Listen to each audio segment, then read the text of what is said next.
Welcome to ఆధ్యా TV. నేను మీ వెంకట్. అయితే ఈరోజు మనం కాంగ్రెస్ పార్టీ గురించి మాట్లాడుకుందాం. ఎప్పుడైతే ఏపీని తెలంగాణని విడగొట్టిందో అప్పుడే కాంగ్రెస్ పార్టీ నామరూపాలు లేకుండా పోయింది. అయితే ఇప్పుడు రాహుల్ గాంధీ మొదలుపెట్టినటువంటి జోడో యాత్ర మంచి స్పందన లభిస్తుంది.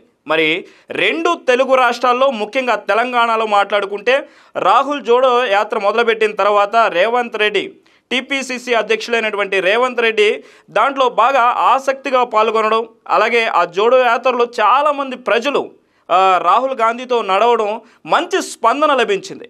మరి రానున్న ఎలక్షన్స్లో మా తెలంగాణలో దాదాపుగా పోటీ పడేటువంటి పార్టీలు ఒకటి టీఆర్ఎస్, మరొకటి బీజేపీ పార్టీలు. మరి ఈ పార్టీలకు ధీటుగా రేవంత్ రెడ్డి కాంగ్రెస్ పార్టీని సిద్ధం చేస్తారా? మరి ప్రజలు కానీ రేవంత్ రెడ్డి కానీ ఖచ్చితంగా రానున్న ఎలక్షన్స్లో మా పార్టీని, కాంగ్రెస్ పార్టీని మరి ఖచ్చితంగా ఈ పార్టీలకు పోటీ ఇచ్చే విధంగానే తీసుకొస్తాము అని గట్టిగా మాట్లాడడం, మరి ఆ విషయాలపైన స్పందించడం కూడా జరుగుతుంది. మరి ఇదే విషయం పైన మహారాష్ట్ర మాజీ సీఎం పృథ్వీరాజ్ చౌహాన్ కూడా నిన్న రేవంత్ రెడ్డి స్వగృహంలో కలిశారు.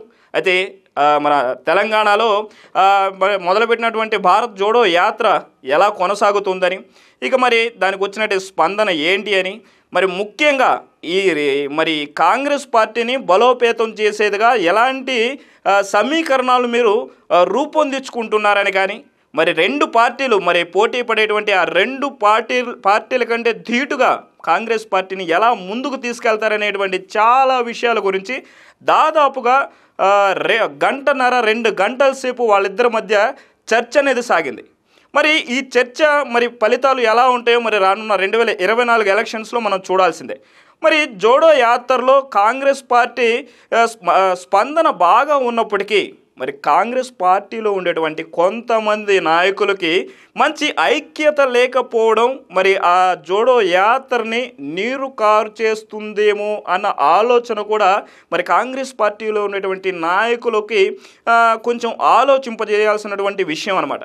మరి రాహుల్తో కలిసినటువంటి ముఖ్యమైనటువంటి నేతలు వాళ్ళు విడివిడిగా కలవడం, మరి బల ప్రదర్శనలు, మరి రాహుల్ ముందే బల ప్రదర్శనలు చూపించడం, ఎవరి నాయకులు వాళ్ళ వచ్చినటువంటి కార్యకర్తలు జేజేలు కొట్టించుకోవడం, మరి ఈ పరిస్థితి చూస్తే మరి ఈ నాయకుల్ని కలపాల్సినటువంటి బాధ్యత ఖచ్చితంగా తెలంగాణలో రేవంత్ రెడ్డికి మరి ఖచ్చితంగా ఇది చేయాల్సిన అవసరం ఉంది. అలా కలిపితే కానీ కాంగ్రెస్ పార్టీకి ఎంతో కొంత మరి కలుస్తుందా అనే విషయం మీద ఆలోచిస్తే మరి గెలవడానికి కాకపోయినా దాదాపుగా కొన్ని సీట్లు సొంతం చేసుకునే అవకాశం ఉంటుంది. ఎప్పుడైతే ఈ కాంగ్రెస్ పార్టీలో ఉండేటువంటి నాయకులు కలిసి ఐక్యతతో ముందుకు వెళితే మరి ఇలాంటి ప్రయత్నాల మీద మరి మన రేవంత్ రెడ్డి తీసుకునేటువంటి నిర్ణయాలు రానున్న ఎలక్షన్స్లో మరి కాంగ్రెస్ బలోపేతం చెందుతుందా, లేకపోతే మరి రేవంత్ రెడ్డి మరి ఎలాంటి నిర్ణయాలు తీసుకుంటారు, మరి రాహుల్ గాంధీ కానీ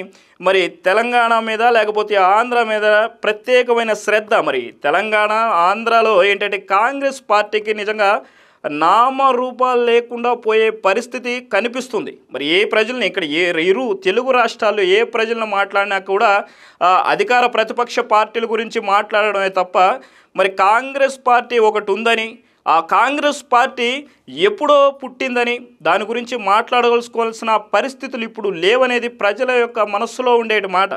మరి రానున్న రోజుల్లో కాంగ్రెస్ పార్టీని ముందుకు తీసుకురావడానికి వీళ్ళు వేసేటువంటి మంచి వ్యూహాలు కానీ, మరి ఎత్తుగడలు కానీ, మరి అధికార పార్టీ కానీ ప్రతిపక్ష పార్టీలకు ధీటుగా తీసుకురావాలంటే మరి ఎలాంటి వ్యూహాలను రచించాలి, ఎలాంటి కార్యక్రమాలని రచించుకోవాలనేటువంటిది మరి ఈ బాధ్యతలంతా టీపీసీసీ అధ్యక్షుడైనటువంటి రేవంత్ రెడ్డి పైనే ఉన్నదిగా మనకి తెలుస్తుంది. మరి చూద్దాం రానున్న రోజుల్లో కాంగ్రెస్ పార్టీ ఎంత పురోగతి చెందుతుందో.